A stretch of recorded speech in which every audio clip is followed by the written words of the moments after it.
السلام علیکم ناظرین، میں ہوں شاہد عباسی۔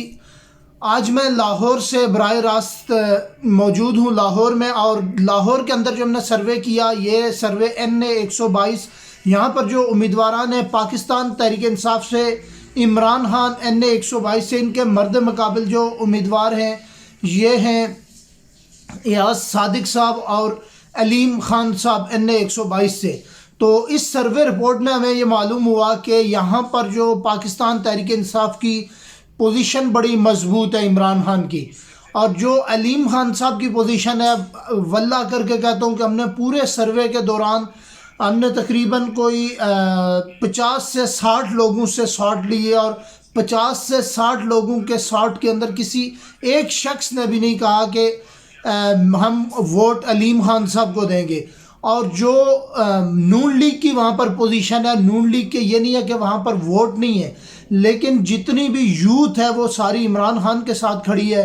اور کچھ ایجڈ لوگوں سے بھی ہم نے انٹرویو لیا، انہوں نے بھی اس رائے کا اظہار کیا کہ وہ پاکستان تحریک انصاف کو ہی ووٹ دیں گے، ان کا انتخاب ہی عمران خان ہے۔ یہاں پر لوگوں نے کہا کہ عمران خان اگر کسی کھمبے کو کھڑا کر دے تو ہم ووٹ اسی کو ہی دیں گے۔ یہاں پر بھی صورتحال مختلف نہیں ہے، یہ صدر کینٹ کا علاقہ ہے، اس پورے کینٹ کا ہم نے سروے کیا۔ یہاں پر پاکستان تحریک انصاف کے جو امیدوار ہیں عمران خان، ان کی پوزیشن خاصی مضبوط ہے یہاں پر، اور مجھے نہیں لگتا کہ اگر عمران خان کو الیکشن میں لڑنے کا موقع ملتا ہے، اگر عدالتوں کی طرف سے یا ٹریبونل کی طرف سے ریلیف ملتا ہے، تو وہ اگر یہاں سے الیکشن لڑیں تو وہ ناکام ہوں گے۔ یہ والی سیٹ بھی عمران خان جیت سکتے ہیں۔ یہاں پر عین متوقع ہے کہ یہاں پر جو ووٹر ہے وہ بڑا اگریسو ہے، وہ یہ کہہ رہا ہے کہ اگر عمران خان کو چانس نہ دیا گیا، عمران خان سے ہم نے لوگوں سے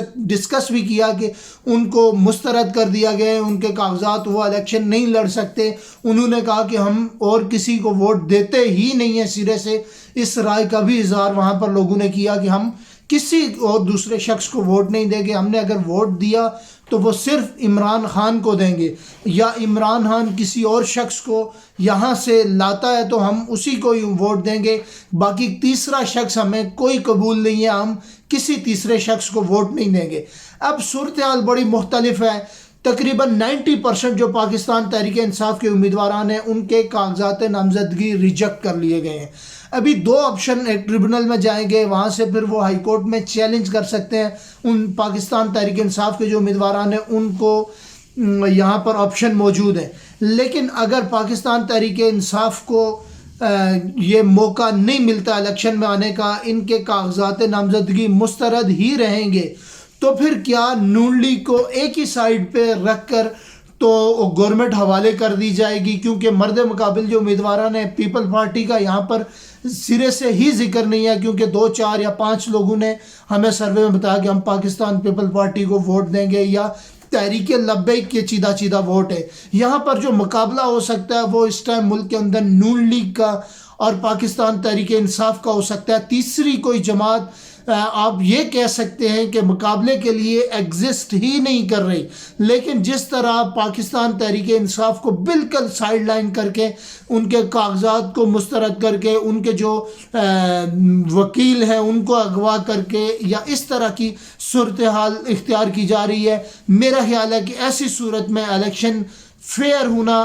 ناممکن سی بات ہے یہاں پر، کیونکہ جب آپ کسی کو گراؤنڈ کے اندر موقع ہی نہیں دیتے، جب آپ کسی کے کاغذات ہی مسترد کر دیتے ہیں، تو پھر کیسے مقابلہ ہوگا؟ پھر تو آپ یک طرفہ ہی ووٹ دلوا دیں اور صندوقڑی میں ڈال کر تو نون لیگ کو گورنمنٹ میں بٹھا دیں۔ یہ آپشن آپ کے پاس موجود ہے، میرا خیال ہے اس کے علاوہ کوئی آپشن موجود نہیں ہے۔ تو دیکھنا یہ ہوگا کہ اور بھی بہت ساری ایسی صورتحال ہم نے سروے کے دوران دیکھنے کو ملی کہ وہاں پر عوام بڑی اپنی رائے کا اظہار کرتے ہوئے بھی احتیاط کرتے ہیں، کیونکہ ان کو پتہ ہے کہ ملک کی صورتحال اچھی نہیں ہے۔ روز ٹی وی پر خبریں چلتی ہیں کہ فلاں شخص کو فلاں جگہ سے اٹھا لیا گیا، فلاں شخص کو فلاں جگہ سے اٹھا لیا گیا۔ تو ایسی صورتحال میں لوگ کہہ رہے ہیں کہ ہم جب موقع آئے گا آن سپاٹ ڈیسیژن کریں گے کہ ہم کس کو ووٹ دیں گے، کس کے حمایت کریں گے۔ لیکن لاہور میں NA-122 کا جو میں نے آپ کو رزلٹ بتایا، 3 امیدواران ہیں، علیم خان ہے، اور ان کے مرد مقابل عمران خان ہے اور ایاز صادق صاحب ہیں. یہ تینوں امیدواران مضبوط تھے، لیکن علیم خان گروپ کو جس چیز کے لیے تیار کیا گیا تھا کہ وہ پاکستان تحریک انصاف سے جب نکل کر ایک اور دڑا بنائیں گے، ایک اور گروپ بنائیں گے، تو شاید پاکستان تحریک انصاف ٹوٹ پوٹ کا شکار ہو جائے گی اور کمزور ہو جائے گی. لیکن یہاں پر انہوں نے نکل کر خود اپنا آپ خراب کیا، خود اپنی ویلیو جو تھی وہ ڈاؤن ٹو ارتھ کی. لیکن وہاں پر جو پاکستان تحریک انصاف ہے اس کو ان کے جانے کی وجہ سے کوئی فرق نہیں پڑا.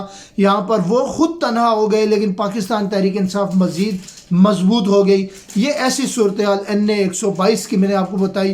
فردر سروے کو ہم کنٹینیو کریں گے. آج لاہور سے نواز شریف صاحب کے حلقے میں بھی جائیں گے. ابھی NA 117 کی رپورٹ باقی ہے، NA 118 کی ہماری باقی ہے، NA 119 لاہور کے حلقے کی، جہاں سے دوسرا ایک اور حلقہ ہے مریم نواز صاحبہ کی، جہاں سے کاغذات نامزدگی منظور ہوئے. NA 119 سے بھی وہ لڑ رہی ہیں، NA 120 سے بھی مریم نواز صاحبہ لڑ رہی ہیں. وہ آلریڈی میں آپ سے تذکرہ کر چکا ہوں کہ NA 120 سے جو ہے مریم نواز صاحبہ کا مقابلہ ہے، جو پاکستان تحریک انصاف کی خاتون ہیں ان کے ساتھ. تو میں اس کے اوپر پہلے ویلاگ کر چکا ہوں. اور جو NA 121 رہ گیا ہے، 22 ہم نے کور کر لیا، اور NA 123 کا بھی سروے کر کے آپ کو فائنل رپورٹ دیں گے کہ کون کس کے مرد مقابل ہے اور کس کی پوزیشن کیا ہے. لیکن مجھے لگتا نہیں ہے کہ الیکشن ایسی صورتحال میں بر وقت ہو سکے اور فری اینڈ فیئر الیکشن ممکن ہو. یہی ہوگا کہ الیکشن کے بعد بھی یہی کھینچا تانی چلے گی، عوام پھر سڑکوں پر ہوگی، اور آنے والی گورنمنٹ اگر الیکشن ہو گئے، بنا بھی دی گئی ایسی سچویشن میں، تو پھر بھی وہ چل نہیں پائے گی. تب تک لیے اجازت دیجیے، بہت شکریہ.